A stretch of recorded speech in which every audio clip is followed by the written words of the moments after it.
Welcome to American GypC Podcast. I am your host, Gypsy, and today we have a special guest, Daniel Hauge. He is a best-selling author and entrepreneur specialized in optimizing entrepreneurs' performance in life and in business. Welcome to the show, Daniel. Thank you so much. Thanks for having me. I'm super excited to do this. Super excited to have you here. One of the things I found fascinating about your story is how you were able to almost transform your life in order to have a successful life and business. So can you tell us a little bit about your background?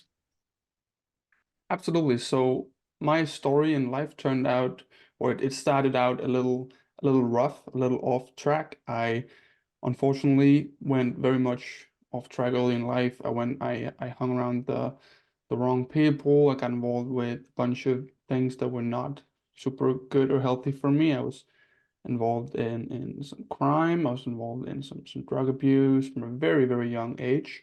And it was just very clear for me during especially in my teen years, that this is not going to end well. In fact, it's going to end very terribly, very, very soon if I continue going down this route. And so I had to make a decision. Either I just give up on life and I just keep going down this path of drugs and crime and crashing cars and being engaged in violence, or I turn things around.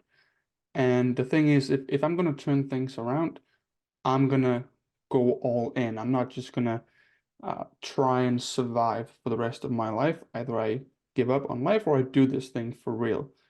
If I do this thing for real and I actually give life a chance, then I want it to be a life that is truly worth living. Something where I'm waking up in the morning and going, this is incredible. This is my life. I can't believe it. And yeah, I wanted to build my definition of a world-class life. And so I didn't just want to build a mediocre life, a life that, maybe just a regular job that I hated for the rest of my life, and a health that I hated, with relationships that I hated. As many people, they kind of go through life that way. Everything is just tolerable at best. I didn't want that. So yeah, I decided to turn things around for real, and I've been on that journey ever since. And what was it, a specific moment that got everything started? Or what made you turn your life around? What inspired you? Yeah, so I wasn't even really inspired to begin with. It Mm. was what happened was I was with my friends. We had rented a kind of a vacation home or summer house, whatever it's called, and we were going to spend the weekend there. And one of the nights we were sitting there, everyone was drunk, and a bunch of them were probably on something they shouldn't be on as well. And eventually, one of the guys came up with a fun little game idea. The game was we should just all kind of guess or estimate how old we would be in life, how long a life we were going to have. And so some people would say, well, I think I'm going to make it to 85. And someone would say, well, I think I can do 92. And they came to me and I just completely ruined the mood, I'm pretty sure, because with a stone cold face, I just said 21. And Wow. everyone was like, no, come on, then, come on. How old are you going to be? I said, there's no way. There's no way I'm making it past 21. And I meant that. I really, truly felt that. And so that was kind of a little bit of a wake-up call for myself and everyone that cared about me. And I realized that, okay, I don't care much about life. I don't. This life thing that is full of pain and trauma and everything just hurts. This thing is not for me. But I have a mother and I have a little brother that would truly miss me, and it would hurt them if I gave up on life. So it started actually as something I did for them.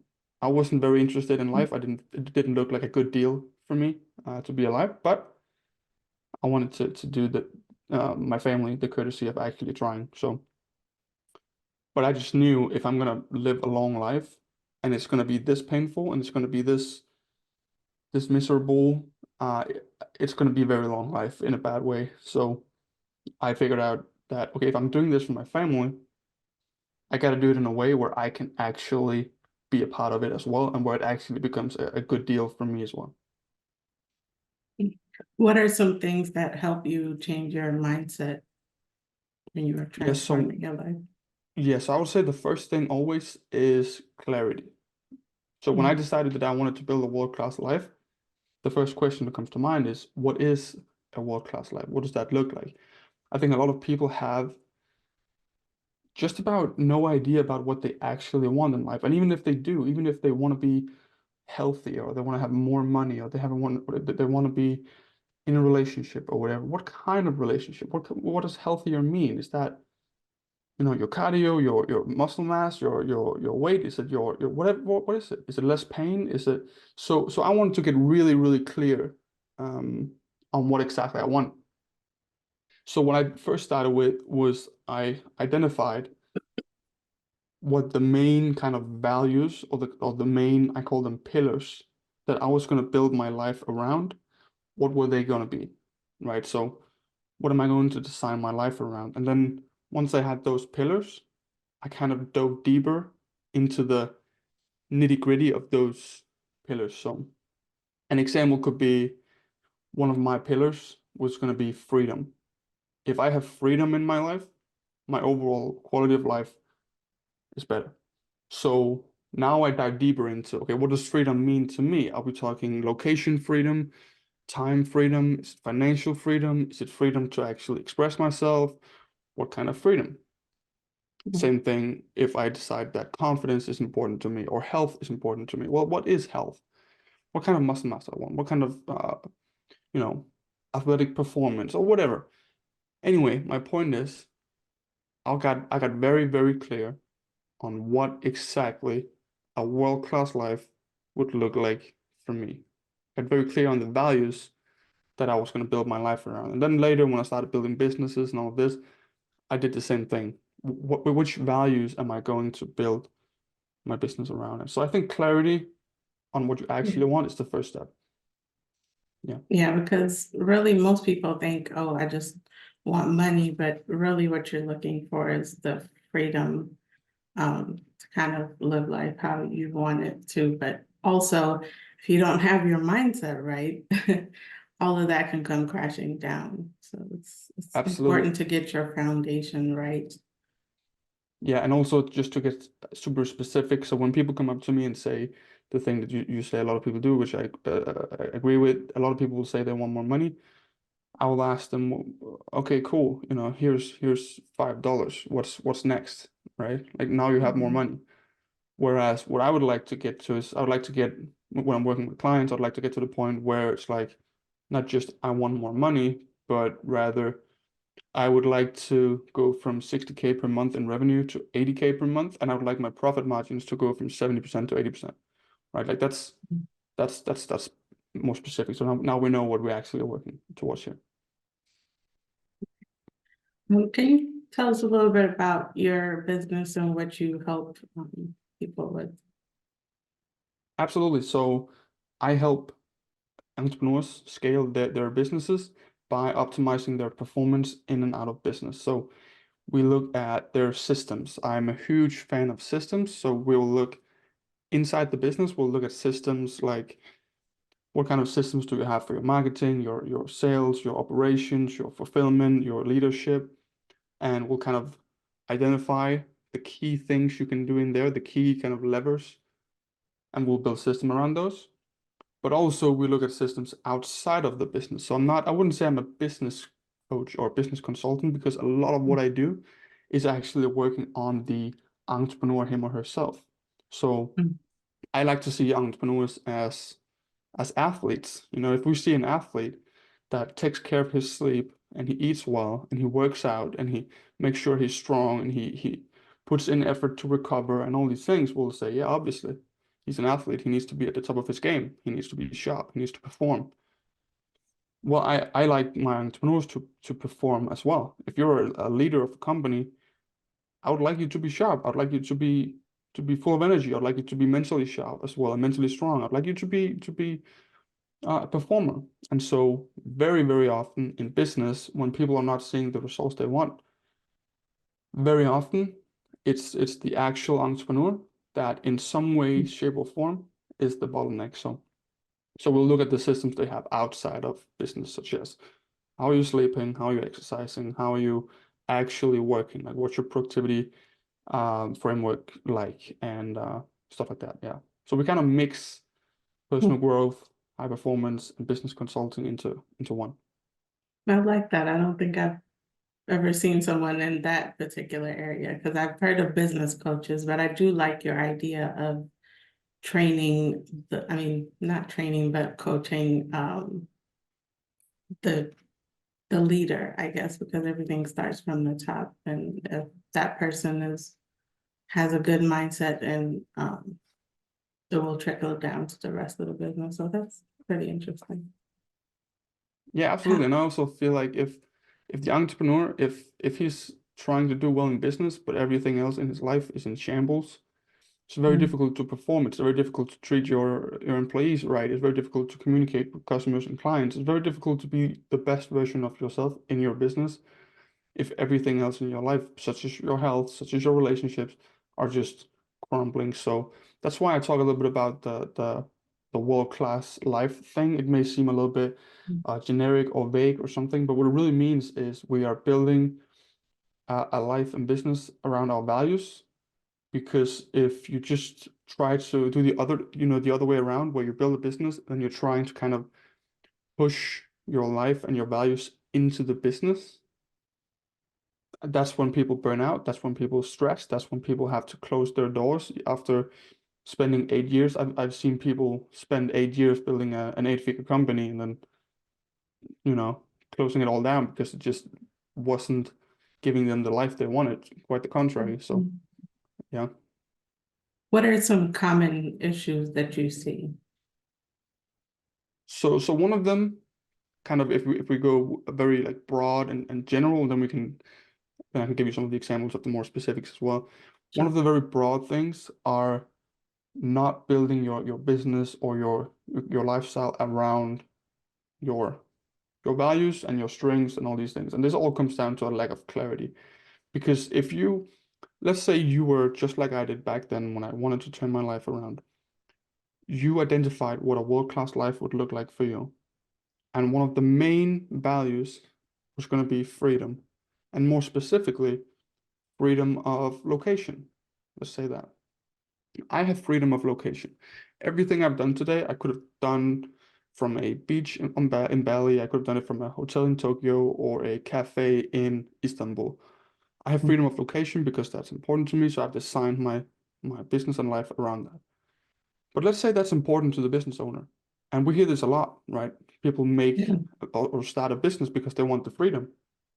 But then you build an office culture that requires you to be in the office 60 hours per week, right? If you're not in the office 60 hours per week, your team doesn't know what to do, your clients will show up and be confused, and it all crumbles. So now you've actually built a business that gives you the very opposite of what you truly want. And so the more you grow this business, the more you work on it, you're actively moving away from what you want. And this is when you will start to be burned out and stressed, and you'll start actually looking down on your employees, and you treat them badly because they are taking part in taking you away from what you want, right? Because they're building a business that is kind of keeping you in a jail cell. So this can also be if one of your main values is actually helping people and having a positive impact, but maybe you're selling cigarettes or you're selling some kind of medicine, and the company you're working for has kind of 10x the price for profits, and you're working in there, and it just doesn't align with you wanting to actually help people. Stuff like that is very big. So I would once again recommend, instead of building a business and then trying to fit everything that you are into the business, do the opposite. Identify who you are and what kind of life you want, then build the business to serve those values.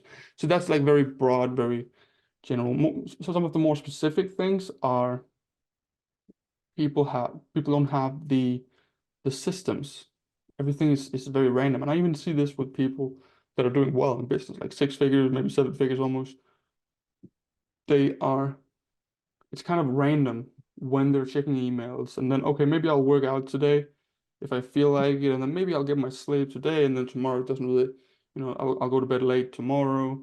It's everything is kind of random where as soon as we kind of put some systems in place for exactly how and when and what and with whom their marketing is done, same thing with their sales and their operations, but also for their personal life, everything just skyrockets. There is nothing easier on this planet than scaling something that is designed correctly and is truly like dialed in. And this goes for business, it also goes outside of business. When something is dialed in, you can scale it. So yeah, I just see a lot of, and once again, that kind of comes back to the lack of clarity and the lack of getting crystal clear on what exactly you're trying to do and how and why and when and with whom. So yeah, systems, I think most people, that's the main thing we do for people actually oftentimes because it's just so powerful. Do you also work with solopreneurs, or is it mostly entrepreneurs with larger organizations? It's actually more often than not, it's solopreneurs. Yeah, it's actually a lot of the times it's solopreneurs and freelancers, even sometimes like authors and salespeople and stuff like that, where a very, very, very big portion of their career results is based on what they do. So I Mhm. have yet to have a client that has like 300 employees because I think that's getting a little bit outside of the scope of what I can do. And also, well, it probably wouldn't be. I would love to have that challenge one day, but for now, it's mostly solopreneurs or smaller businesses.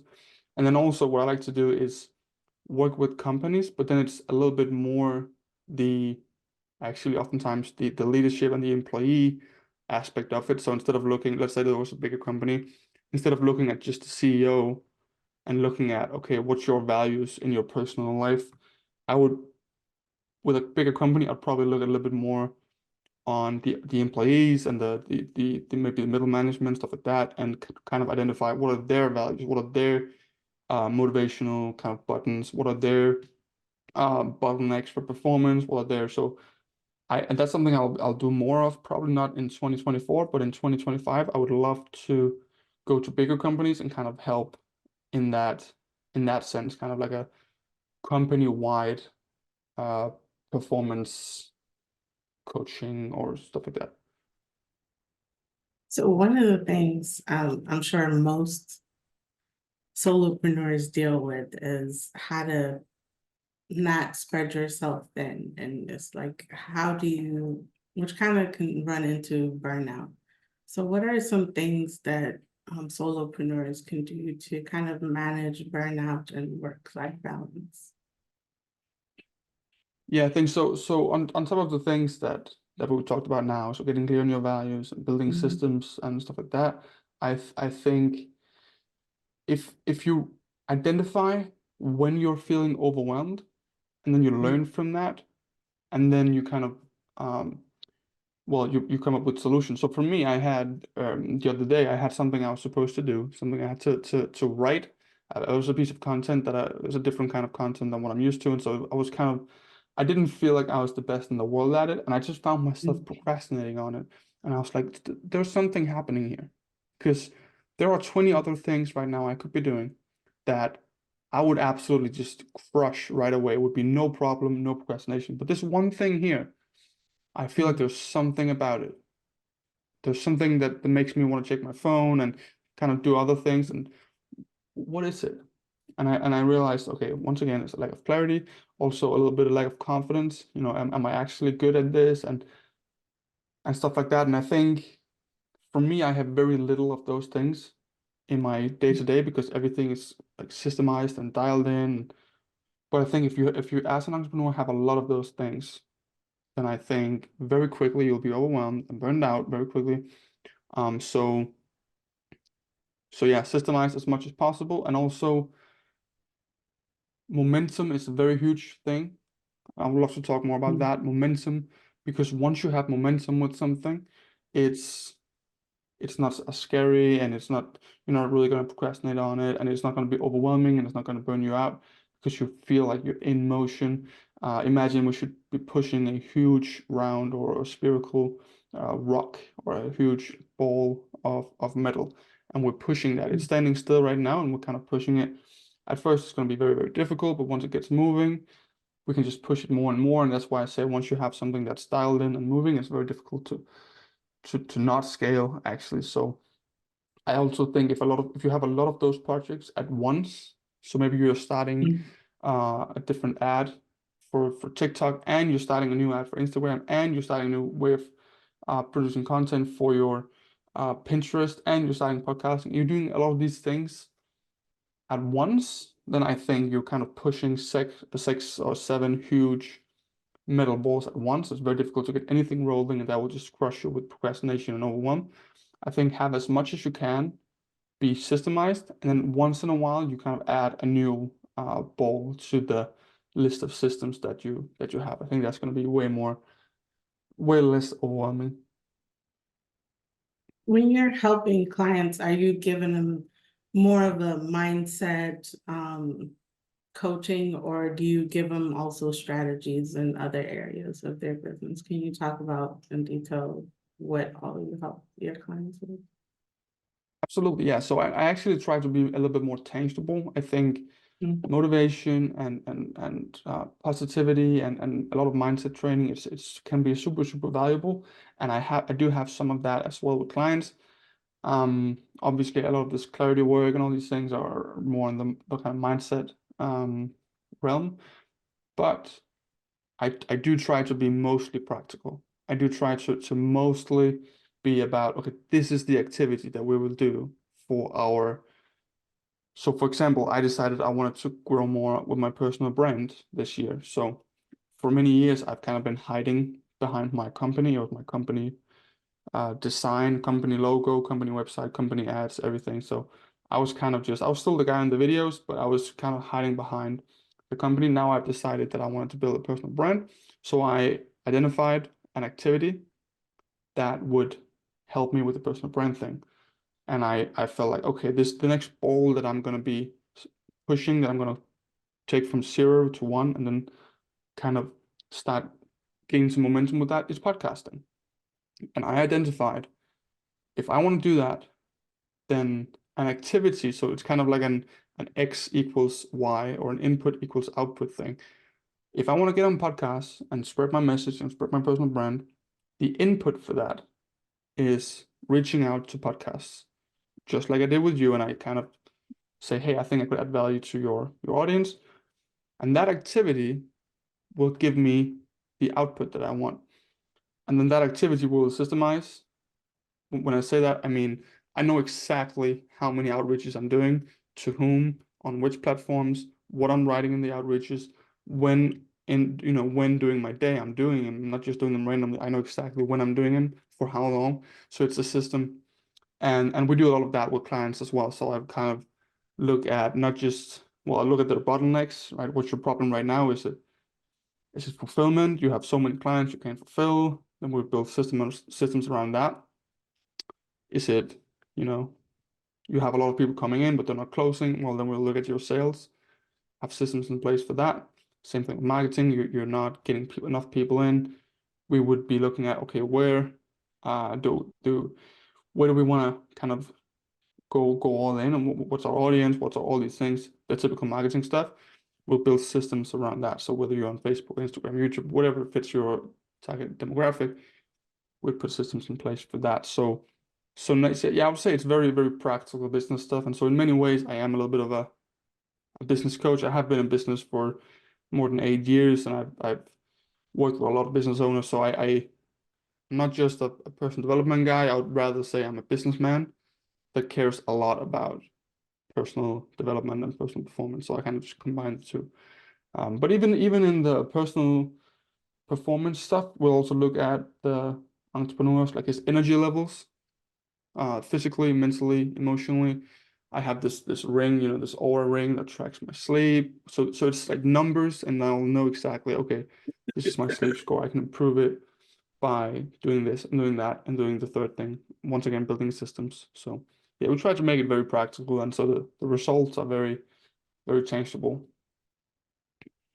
Is it one of those things you learned from running your own business that you now utilize to help other people, or did you have some kind of formal training to get started in this direction? No, so So I'll go back to my story there. When I decided I was going to turn everything around, what happened was when I decided that I was going to build an actual life worth living, Mhm. I started going all in on personal development. I would Mhm. read books. I didn't have much money, but for Christmas and my birthday, I would just wish for a bunch of personal growth books. Mhm. And then once I started working more instead of partying all the time and doing bad things, I would start working. The money I made from that, I would just pour into personal development books and courses and mentorship. So at first it wasn't entrepreneurship for me. It was very oriented about the personal growth stuff. Mhm. And then once I started feeling like I was becoming a way better person, I was getting all these powerful habits. I started taking care of my health. I built my dream physique. I was really getting on track in life with many of the things that I learned from personal growth. And what I decided to do was I decided to share some of these things that worked for me. So Mhm. a lot of what I read and learned and bought and invested in wasn't super useful for me, but some of it was. And these golden nuggets I started sharing with people completely for free at first. I was just like on Facebook, I just made posts, and eventually I decided to put these things into a bit of a book where I would once again wouldn't step forward and say, I'm the expert with 40 years of experience, because I didn't have 40 years of experience. I wasn't a guru or anything. I was just a student of personal growth who wanted to share what worked for him. And so I put that into a book, and I was completely surprised that it became an Amazon bestseller in three different categories, and people started kind of flocking to me and my Facebook group and all this and wanted more. And so then Mhm. that's when I started making like digital courses. I would make like $7 ebooks and $40 digital courses on personal growth. And that's where the business side of it came from. And then Mhm. doing that for a bunch of years, I I started really, like really getting interested in entrepreneurship and understanding business, like really understanding how does it work? How does sales work? How does marketing work? How does an offer work? How does scaling work? How does ads versus organic? All these things. How does all of that work?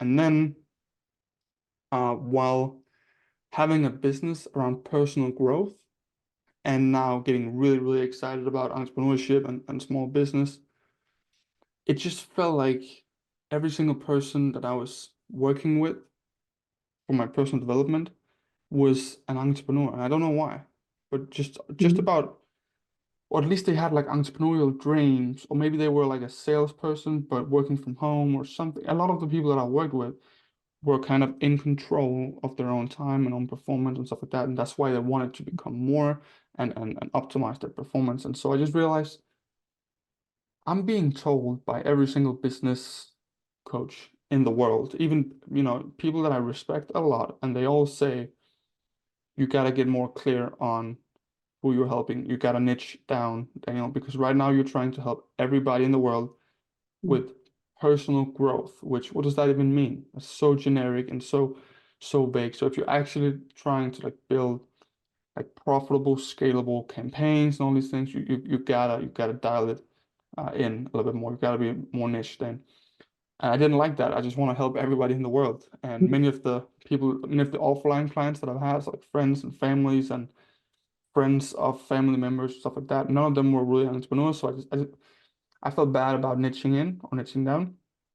But it was true that just about everyone I was working with was already in some way, shape, or form in the entrepreneurial world. So that's when I decided to, instead of being, just the personal growth guy, I wanted to be the guy that combined personal growth and high performance with business, because now I had both sides of it.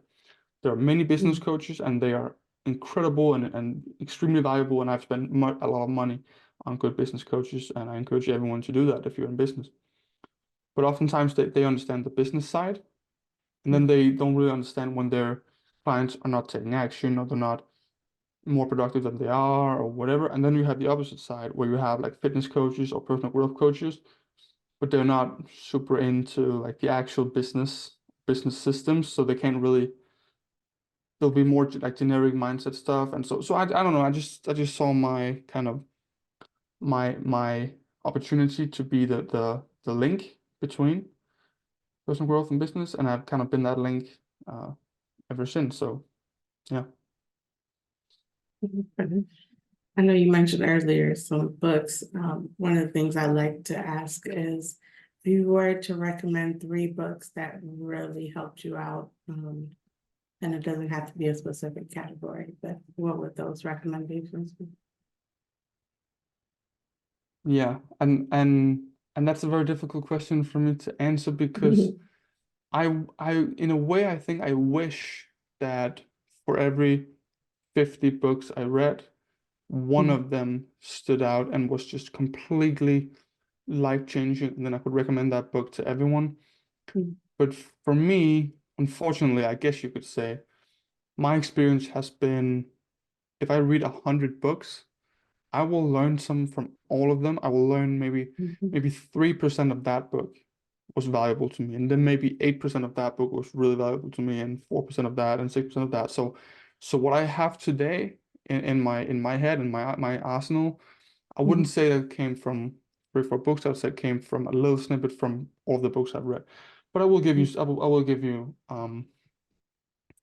some books. So for my health, I read a book when I was very young called Bigger, Leaner, Stronger, which is a book about weightlifting and health and how muscles actually work. And me reading that book, I feel like ever since then, even though it's like a decade ago, or maybe like 8 years ago or something, I just completely understand how training works and how diet works and how my body works and how health works. And so that was pretty powerful for me. Then I have for money, I would say The Millionaire Fast Lane is a really good book. I yeah, I really like that book.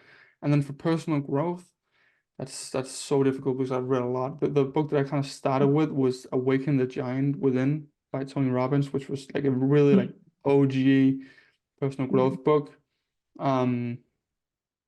I think the number one personal, or at least maybe like the number one productivity book I've read was The One Thing. I really like that book because he talks about there's always like one optimal thing you could be doing right now, and everything else is kind of a distraction. So identify that one thing and then do it a lot and do it well. And that's basically everything we do, with clients, or at least some of what we do with clients is, what exactly do you want? Well, I want more leads and I want to have more physical energy. Cool. Now we identify the one thing that will give you more leads, or will give you more physical energy, or give you more whatever you want. And then basically everything we do after that is we optimize how much and how fast and how effectively and how sustainably we can do that one thing over and over again. So basically, how can we scale the input? Because then inevitably you will also get the scaled output. So yeah, The One Thing is a really, really good book that I'm probably going to read again soon. Yeah. And since we're on podcast, do you have any podcast recommendations? What do you listen to that help you? Yeah, so I'm a huge fan for anything business. I'm a huge fan of Alex Hormozi. I think Alex Hormozi is a very clear and direct person. Some of what he says can be maybe a little bit too simple. I understand that he's making it simpler to make the content and all that. So some of what he says you should maybe take, sorry. But I think he's a genius and he has the track record as well. And I listen to him a lot in the business world. Then I have some health podcasts that I follow. I like Peter Attia. I don't know if you know who that is, but he is basically Yeah, like a longevity doctor. I think he's great as well. I like Huberman. So as you can say, I'm very like mainstream. I listen to all the big ones. I like Chris Williamson with the Modern Wisdom. I like Diary of the CEO. So basically all the big ones. It's funny. I love asking people that because it's always people think they're listening to the popular ones, but when you tell somebody else about it, I'm like, I've never heard of any of those. I've heard of a couple of the ones you mentioned, but there's so many big podcasts that You just never know. It's always good to get recommendations. I think I've heard of the Diary of a CEO recently. Yeah, yeah, and you're that's actually very interesting what you're saying there, that everyone thinks they're only listening to like the top 5 podcasts in the world. But Yeah. that's true. That's just because I'm in that world, and I'm getting that a lot because I continue to show the algorithms that that's what I like. So that's obviously what comes up all the time. That's yes, that's pretty interesting. Maybe it's not People yeah, people don't realize how huge the podcast industry is. Because I would, yeah, even if I were to mention like Tom Bilyeu, Impact Theory, people would be like, I've never heard of him, but he's one of the top podcasts. Or, sometimes yeah, even like Tim Ferriss or Joe Rogan. Like some people haven't heard of some of these people, even though they're really big. So it's a yeah, big industry and there's like niches. And, yeah. yeah. Well, that's been a great podcast. Before we close it out, is there anything you'd like to leave the listeners with? Tell them about where they can find your information, your books, or anything you have going on. Yeah, absolutely. So I just want to first of all tell everyone that if you take nothing else from what I've said, I encourage you and challenge you to get very, very clear on what exactly you want. What exactly do you want from your finances, from your business, from your relationships, from your health, from all these things. And the more detailed, the better. So no matter how clear you think you are right now, and I challenge you to get even more clear on that. Second thing I'll say to everyone is remember to just do the thing.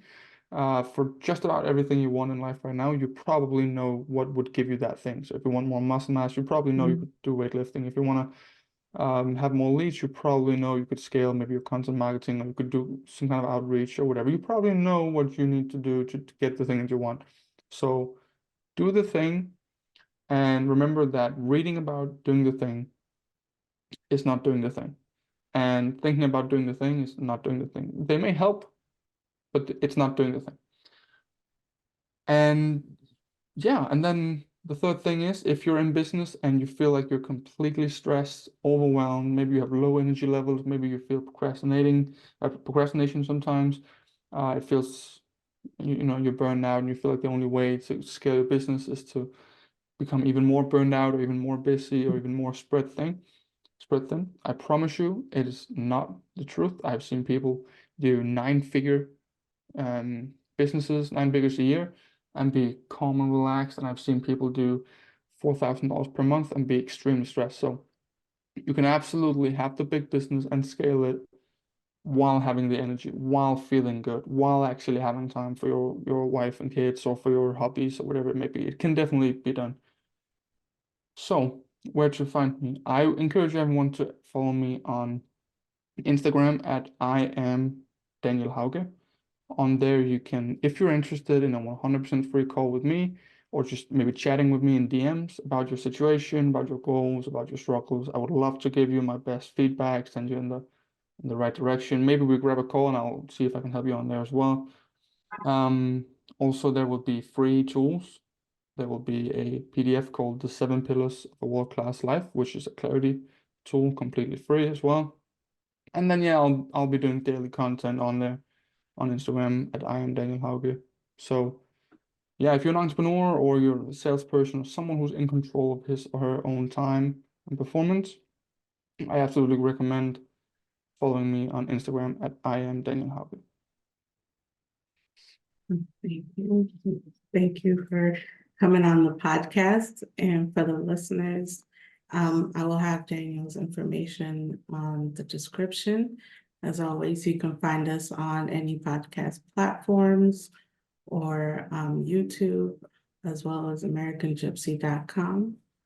Thank you for listening. Peace. I hope you enjoyed that episode. If you're an entrepreneur or freelancer and you need help optimizing your business or your life, head on over to passionforachievement.com and make sure you mention either this podcast, American GypC Podcast, or Gypsy or Luam, so that we can get our credit. Thank you.